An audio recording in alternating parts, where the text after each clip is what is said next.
আসসালামু আলাইকুম। আহ, Bakhrabad gas distribution company limited 2024-এ জেনার ডায়োড নিয়ে একটা ব্রিজ রেকটিফায়ারের অঙ্ক আসছিল। তো সেটার সলিউশন আমরা এখন করার চেষ্টা করি। এই ছিল আমাদের ইনপুটের ডায়াগ্রামটা, এবং এইটা ছিল হচ্ছে আমাদের সার্কিটের ডায়াগ্রামটা। আমাদেরকে বলছে ফাইন্ড I10K, মানে এই 10 কিলো ওহমের ভিতর থেকে কী আকারে কারেন্ট যাচ্ছে সেটা আমাদেরকে বের করতে হবে। সো আমরা তাহলে এখন শুরু করি। আমাদের ফার্স্ট অফ অল দেখতে হবে জেনারেটরটা কোন কোন কন্ডিশনের জন্য অন হয়। সো আমরা তাহলে এই পয়েন্টে আমরা তাহলে ডায়াগ্রামটা, আমাদের প্রথম কাজটা হচ্ছে ডায়াগ্রামটা আরেকবার আঁকানো। সো আমরা ডায়াগ্রামটা আরেকটু সিম্পলিফাই করে আঁকাই।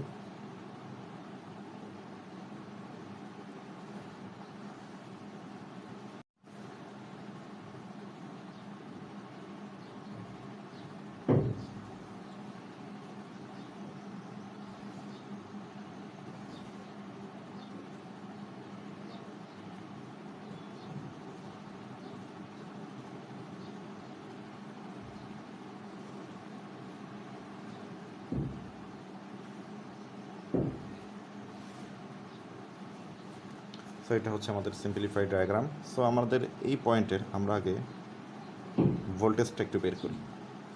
আমরা এখানে just simplify node equation use করব, VK মাইনাস VIN বাই 20। এবং এই কন্ডিশনে জেনারেটরগুলোকে আমি যখন এখানে ভোল্টেজটা বের করব, তখন আমাকে জেনারেটরকে অবশ্যই ব্রেকডাউন কন্ডিশন ধরে আমাদেরকে বের করতে হবে।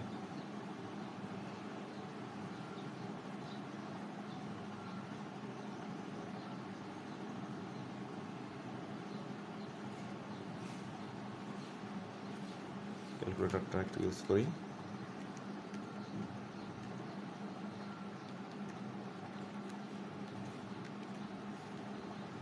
Zero point 45 VK minus 0.05 VIN equals to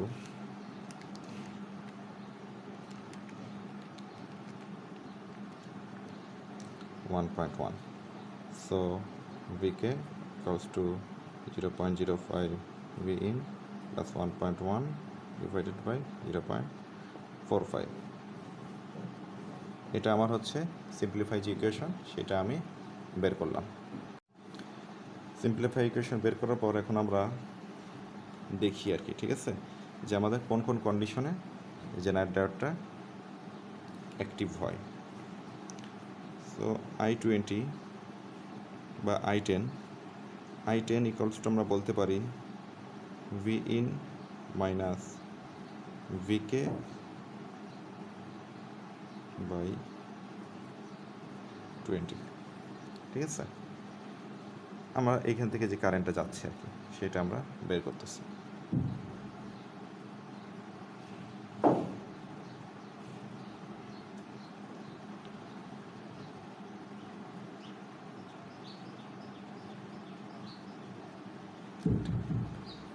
এটা জাস্ট আমরা একটা সিম্পলিফাই ইকুয়েশন আমরা রেখে দিলাম, ঠিক আছে।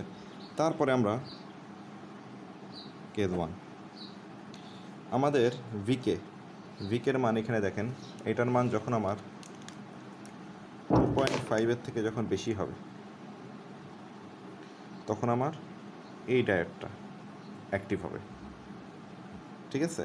কিন্তু এইটা অ্যাক্টিভ হতে গেলে আমাকে 3 ভোল্টের থেকে বেশি লাগবে। সো আমরা আগে কেস 1-এ হিসাব করি, যখন VIN greater than or equal to 2.5 volt, ঠিক আছে।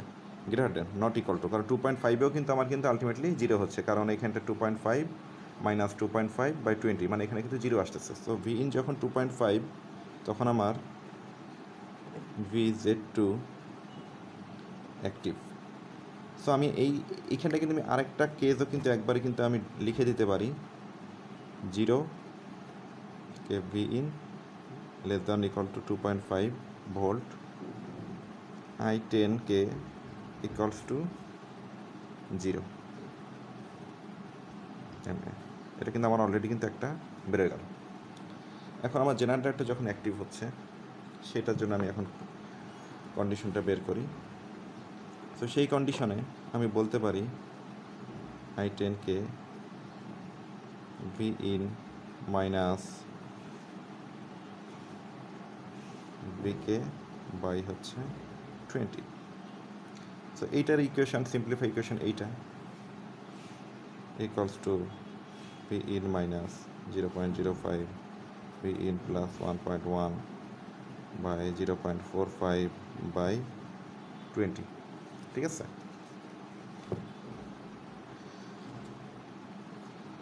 সো এখন আমি ভি ইন ইকুয়ালস টু 2.5 ধরি।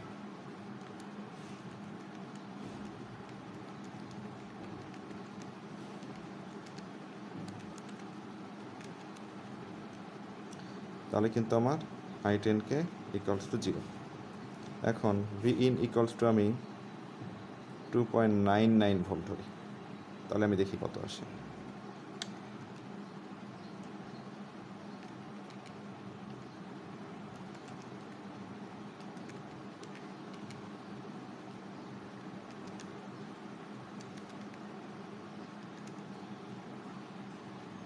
(0.0106) এখানে আরেকটা কথা আছে, যখন আমার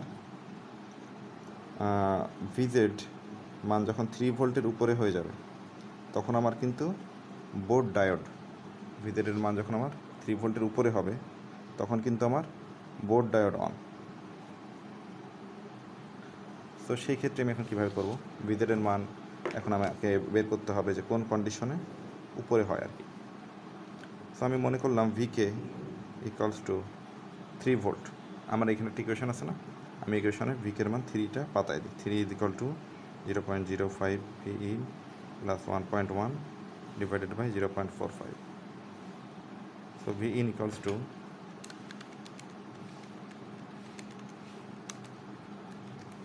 5 ভোল্ট। সো আমি এখান দিয়ে বুঝতে পারছি ভি এন এর মান যখন আমার greater than or equal to 5 volt, আমার VZ1 and VZ2 active, both আমার অ্যাক্টিভ, তখন কিন্তু আমার বোথ অ্যাক্টিভ। সো এইখান থেকে আমি কেস 1-এর যে কন্ডিশন সেটা আমি তাহলে বের করলাম, সেটা হচ্ছে 2.5 থেকে বড় ভি ইন, আবার 5 ভোল্ট থেকে ছোট, সেই কন্ডিশনে আমার কিন্তু VZ2 active, VZ2 active, VZ2 active. এবং এই কন্ডিশনে আমি বলতে পারি আমার maximum current of VZ2 equal to, আমি যদি ধরি, আমি এখানে ধরে নিলাম 4.99 minus 2.5 divided by 20, 4.99 minus 2.5 divided by 20, 0.124 milliampere. ঠিক আছে? এখন আমার কেস 2,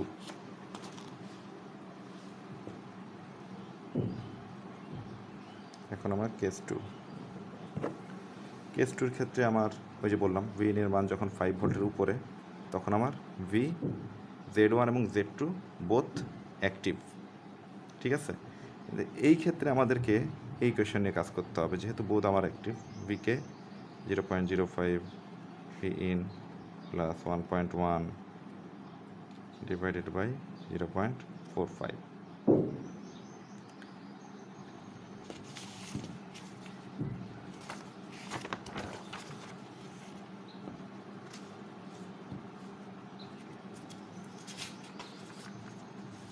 আমি আবার একটু কোয়েশ্চনটা আবার নিয়ে আসলাম এই পাশে।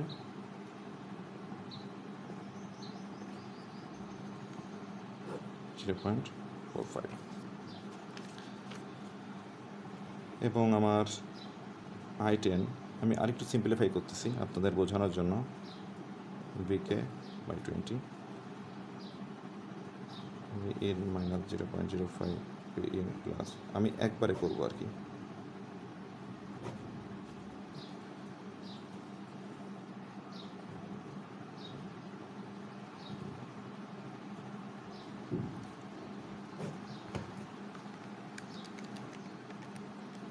by 9, 0.45 minus 0.05, 0.4 in minus 1.1 by 9. আমি একবারে করে ফেললাম, ঠিক আছে? একবারে করলে আমার জন্য একটু সুবিধা হবে, আমি তখন দেখাতে পারবো আর কি।